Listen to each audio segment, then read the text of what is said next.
দামিনী দাম রমণরুচি দর্শনে দূরে গিয়ে দরপতি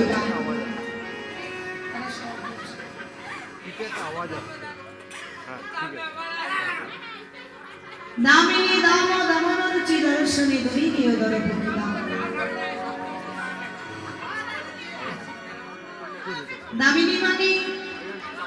দামিনী মানে হলো বিদ্যুৎ। কাজে হয়েছে কি বেরিয়ে অবসান কালে এক ভাগ্যবতী নদিয়া নগরী ওই সুরধনী গঙ্গায় জল আনতে গিয়ে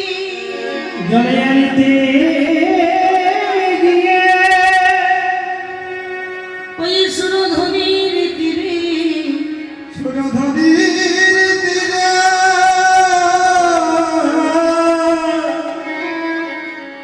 অপরূপ রূপের মানুষ দেখে অপরূপ রূপের মানুষ দেখে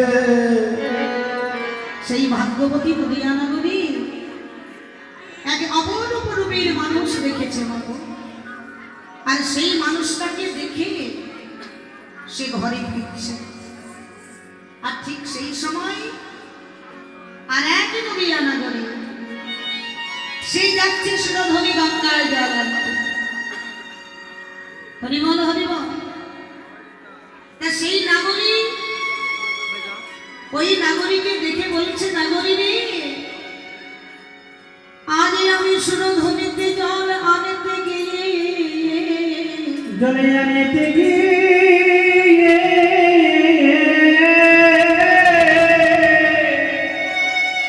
আমি একই আশ্চর্য রূপের মানুষ দেখে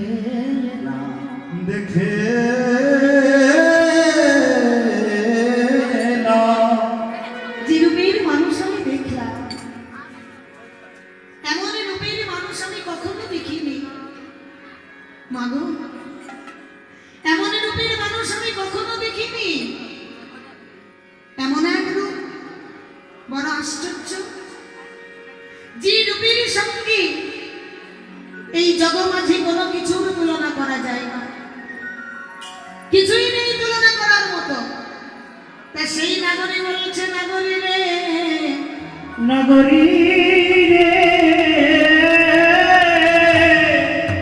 তুই বললি বটে তুলনা করার মতো কিছু নেই, কিন্তু আমার মনে হয় দামিনীর সঙ্গে তুলনা হতে পারে। হ্যাঁ বাবা, দামিনীর সঙ্গে তুলনা। দামিনী মানে হলো বিদ্যুৎ। তা বিদ্যুতের সঙ্গে তুলনা হয়? বলতে কেন হয় না? বলতে কেন হয় না জানিস? লক্ষ্যের বিষয়বস্তু এই যে যখন বেরিয়ে আসাকাল ছিল বাবা, তখনই এই ঘটনাটা ঘটেছিল। হৃদয় গৌর হরিবল। আজকে বেরিয়ে অবসানকালে মেঘ ডাকছিল না? কি গো মায়েরা, যখন মেঘ ডাকছিল কি গো, বিদ্যুৎ চমকাচ্ছিল। দামিনী মানে বিদ্যুৎ। তা বিদ্যুৎ যখন চমকিত হচ্ছিল কি আপনাদের ভালো লাগছিল? তারপরে কি হচ্ছিল? ভয় লাগছিল। দেখেছেন আমার এই ছোট্ট মায়েরা বলছে ভয় লাগছিল। তার মানে বিদ্যুৎ চমকিত হলে মানুষ ভয় পায়। শুধু কি ভয় পাওয়া, সেই বিদ্যুৎ যদি কখনো কাউকে একবার পরশ করে ফেলে,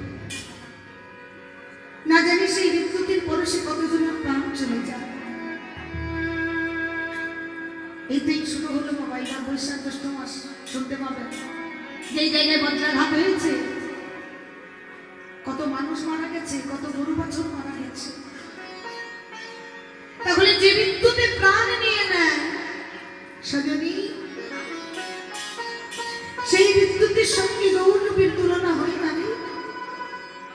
কেন হয় না জানিস? এই জগতে ওই গৌরবী বিদ্যুৎ যদি কখনো কাউকে একেবারে পরশ করে, আর যদি সেই রূপ একেবারে নয়ন ভরে দর্শন করে, ওই গৌরবী বিদ্যুৎ দর্শন করলে তার ভয় লাগে না? ভয় লাগে না। আরে কি হয় জানো? কি হয়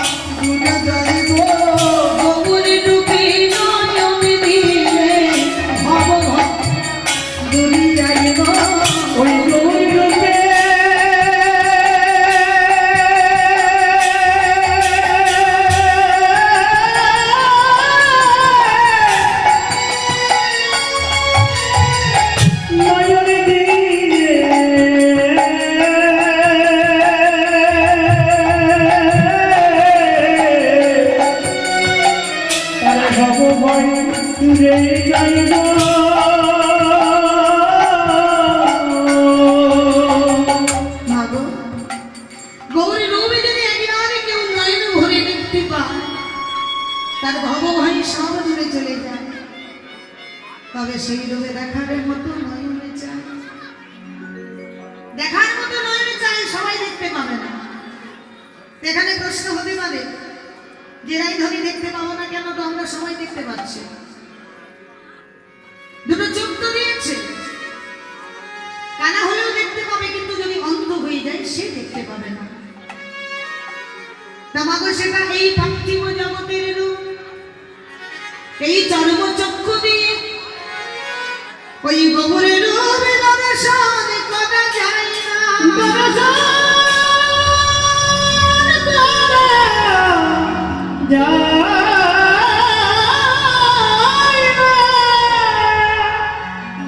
এখানে জগতের রূপ দেখার মতো নয়ন চাইব, সেটা চর্মচক্ষু। কিন্তু গৌর তত্ত্ব, ভগবান তত্ত্ব যদি দর্শন করতে হয়, সেটা চর্মচক্ষু দিয়ে কখনো দেখা যায় না। তা দেখার মতো নয়ন কোথায় পাবো? যদি তোমার সদি গুরুর কৃপা হয়, তোমার সাথে গুরুর কৃপা ওই গুরু ভক্তির হৃদয়ে ধারণ করে যখন তোমার গুরু তত্ত্ব নয়ন মিলে যাবে। গুরু তত্ত্ব হৃদয় বল হরি বল হরি বল। ওই গুরু তত্ত্ব নয়ন মেলা মাত্র তুমি কি দেখতে পাবে জানো? দেখবে জ্যোতি যে উঠেছে, জ্যোতি যে উঠেছে, উজ্জ্বল নীলকান্ত মণি, জ্যোতি যে উঠেছে, উজ্জ্বল নীলকান্ত মণি, বগুড়ি বরণে ভেদ করে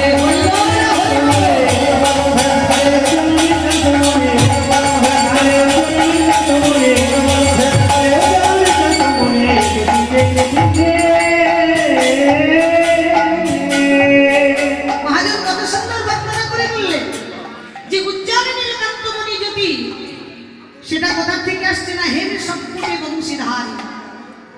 হেম মানে সোনা, সম্পুট মানে কৌটা, একটা সোনার কৌটার ভিতরে ভরা আছে উজ্জ্বল নীলকান্ত মণি। সোনার কৌটা কি না, এই যে গৌর হরি, তার মধ্যে কৃষ্ণচন্দ্র রাধা কৃষ্ণ মিলেমিশে হয়েছে বাবা। তা সেই গৌর রূপ দেখার মতো যার নয়ন আছে সেই জনা দেখতে পায়। আর ভবভয় তো দূরে যাই, আর এই জগতে বিদ্যুৎ স্পর্শ হলে মৃত্যু হয়, কিন্তু গৌরী চরণে যদি পরশ হয়ে যায়, তাহলে কি হয়ে জানো? ও গো মরা মানুষ বেঁচে আছে, মরা মানুষ বেঁচে আছে, মরা মানুষ বেঁচে আছে, মরা মানুষ বেঁচে আছে। গৌরী চরণে পরশ হলে মরা মানুষ বেঁচে আছে।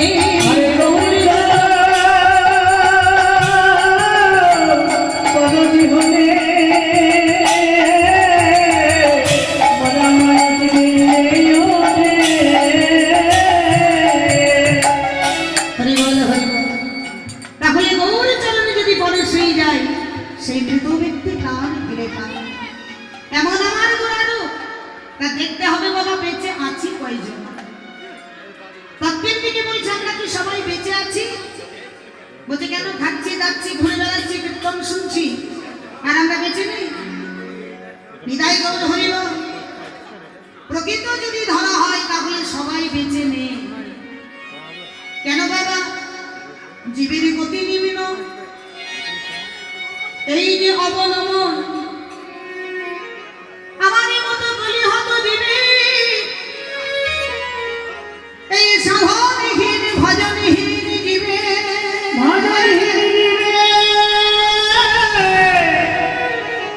ঊর্ধ্বগতি তো হয় নাই গো, ঊর্ধ্বগতি তো হয় নাই গো। একমাত্র জগতে যার ঊর্ধ্বগতি, তা সেই ঊর্ধ্বগতি হবে কি করে বাবা? নিতাই গৌর হরিবল। আমাদের গতি তো নিচের দিকে অবনমন, এখান থেকে তুলে ধরার মতো কি আছে? একমাত্র গৌরাঙ্গ প্রেম কৃষ্ণ ভক্তি আর সদ্গুরুর চরণ কৃপা যদি পাওয়া যায়, এই দিনের সান্নিধ্য পেলে তবে সেই মৃত্যুর হাত থেকে বাঁচতে পারে, অবনমন থেকে বাঁচাতে পারে। তা যার জন্য বলছে যে মরা মানুষ বেঁচে উঠছে। হরি বল হরি বল। তাহলে দামিনীর সঙ্গে তুলনা হলো না?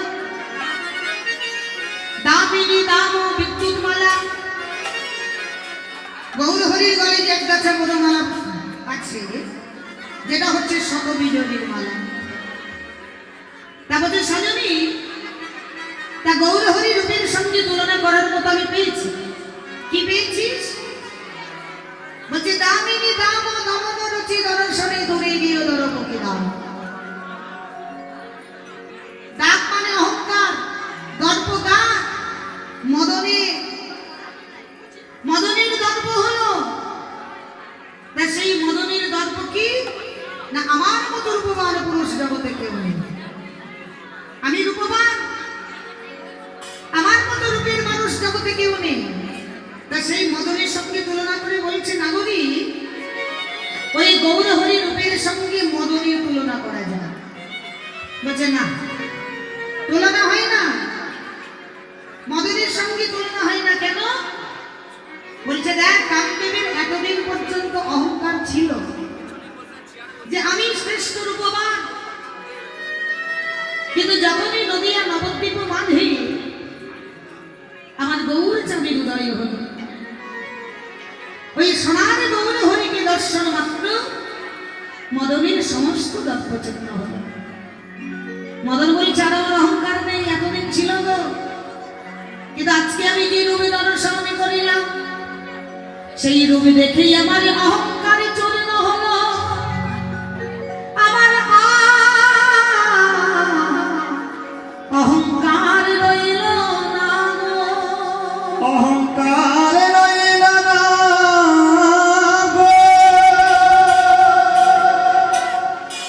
মদনের অহংকার হবারই কথা। হরি বল হরি বল। যে সবাইকে আমি পরাস্ত করতে পারি, আমি জয়ী। মদন করেছিল না? যে মদন ব্রহ্মাকে, নিজের পিতা ব্রহ্মাকে যখন গান নিক্ষেপ করলেন, কাম জরে জর্জরিত হয়ে ব্রহ্মা ছুটে গেলেন মানুষ কন্যা সন্ধ্যা কালনা, যার জন্য সন্ধ্যা প্রাণ ত্যাগ করেছে। মদনের অহংকার হবারই কথা। দেবরাজ ইন্দ্র চন্দ্র, এমনকি দেবাদিদেব ভোলানাথকে পরীক্ষা করতে গিয়েছে।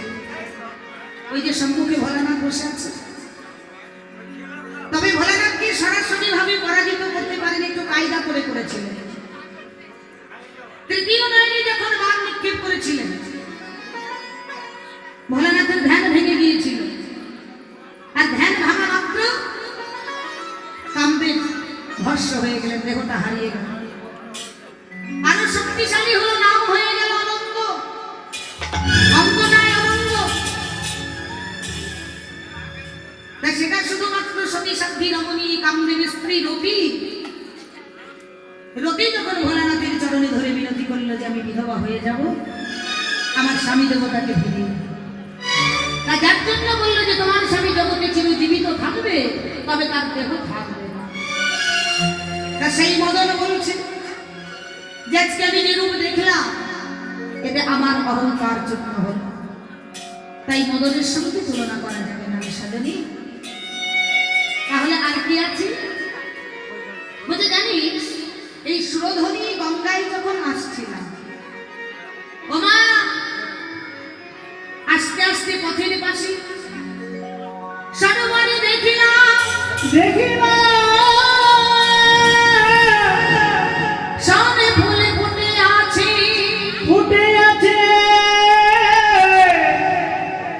সরফুল সর্বসুম মানে রক্ত উৎপল। রক্ত উৎপল মানে লাল পদ্ম। তা লাল পদ্ম দেখতে ভালো, আমার মনে হয় ওই তোর মোড়া রূপের সঙ্গে লাল পদ্মের তুলনা করা যায়। পেনাগরি তুলনা হয় না, কেন হয় না জানিস? বলছে দেখ, দূর থেকে অনেক জিনিস ভালো লাগে, কাছে গিয়ে অত ভালো লাগে না। দূর থেকে অনেক কাছে কি অতটা শোভনীয় হয় না। তা তুই যে ফুলটাকে দেখেছিস সেই ফুলটা যদি তুলতে যাস হাতে কাঁটা ভরবে। পদ্ম ফুলের গোড়াতে আছে না ছোট ছোট কাঁটা। আর শুধু তাই নয়, নাসিকায় যদি ঘ্রাণ দিতে যাস, ফুলের যে দুটি জিনিস দরকার, এক হচ্ছে দৃষ্টিনন্দন আর একটা হচ্ছে গন্ধ। তা গন্ধ আছে নাকি বলে নাকের কাছে নিয়ে গিয়ে যদি গন্ধ শুকতে যাওয়া হয়, তা ফুলের ভিতরে ছোট্ট ছোট্ট পোকা থাকে। পোকা যদি একবার নাসিকার ভিতরে প্রবেশ করে মাগো আর দেখতে হবে না। কি হয় সাধারণ দেখবেন চোখে মুখে মানে নাকি যদি পোকা ঢুকে যায়, বাবারই কি হলো, মানে বিশাল কিছু একটা হয়ে গেছে ক্ষণিকের মধ্যে। তা নাসিকায় যদি পোকা ঢুকে যায় তাহলে অবস্থা কেমন হবে? তাই সজনী রে, তুই যে ফুলের সঙ্গে তুলনা করলি ওই ফুলে কাঁটায় আছে পোকায় আছে।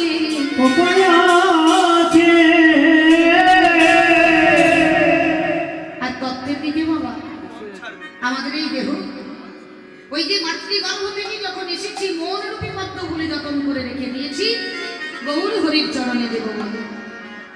তা দেখা যাচ্ছে মায়ার কবলে পড়ে এই আমার আমার আমার করতে করতে সেই ফুলটার অবস্থা কি হলো? সেই ফুলটা কাঁটাতে আর পোকাতে ভরে গেছে।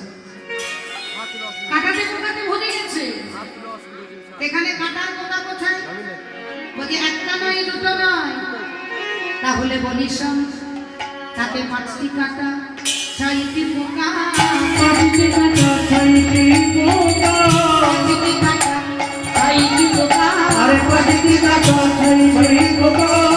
মনে ফুলের ভিতরে আছে 5টি কাঁটা 6টি পোকা, আরে মনে ফুলের ভিতরে আছে। বলিব কি দিল না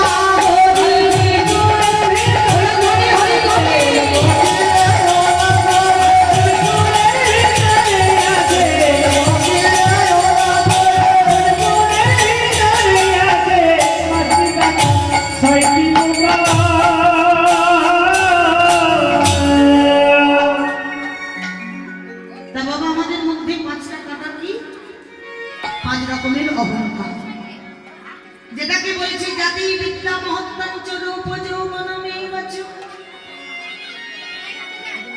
জয় রাধে লক্ষ্মীর বিষয়।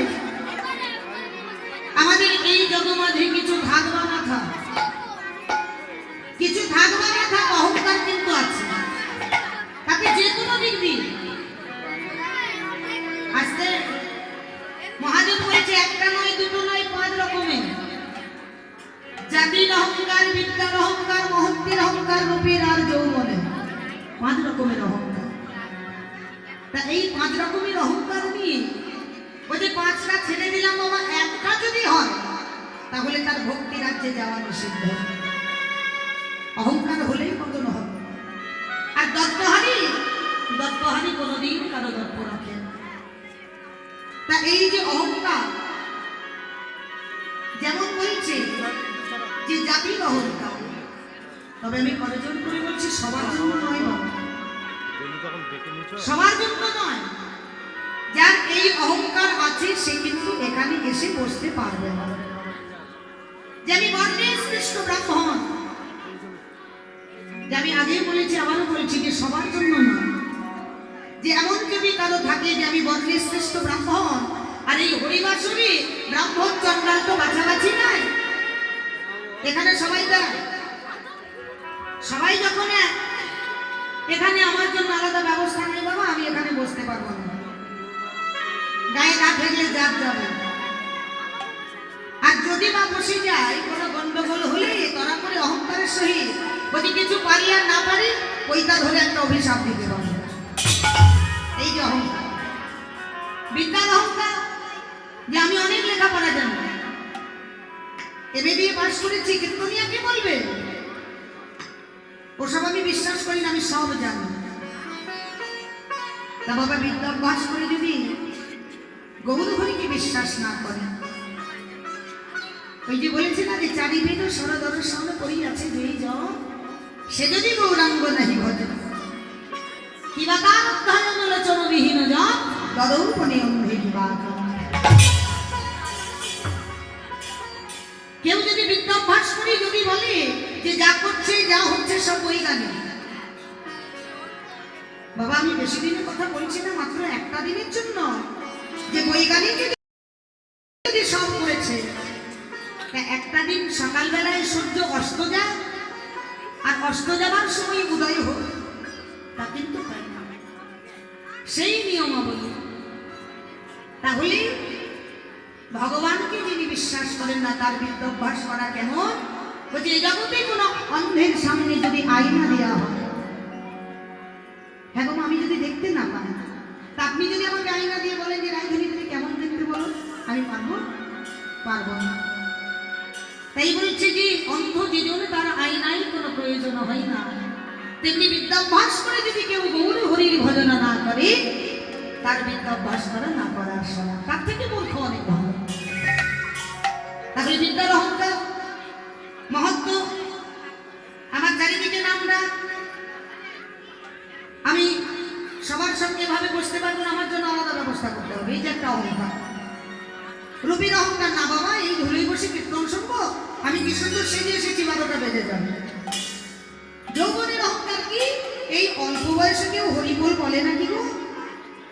না এই বয়সে কেউ হরি কথা শোনে না, মালা নাই না তিলক সেবা করে, কখন করবো না যখন আমার বয়স হবে, ঠাকুমা দিদিমাদের মতো হবো, বিদায় বলবো হরিবোল হরিবোল হরিবোল। না বাবা সেই করতে করতে যদি ডাক এসে যায়, যদি ডাক এসে যায় তখন কি হবে? যে আমি আগে নয় কালে নয় পরশু বলবো, মহাজন বলছে শোনো, অতদিন যদি তুমি না বাঁচো, পরমাই তো 100 বছর, তার মধ্যে ভাগ করে দিয়েছে দেখিস কেহ যায় দশে বিশে, কেহ যায় বনে ভাবাসে,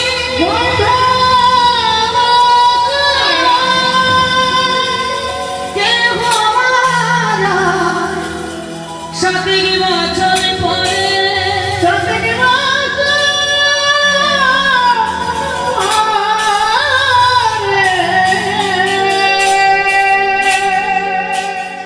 তার মধ্যে অন্ধ বা খঞ্জ কেহ,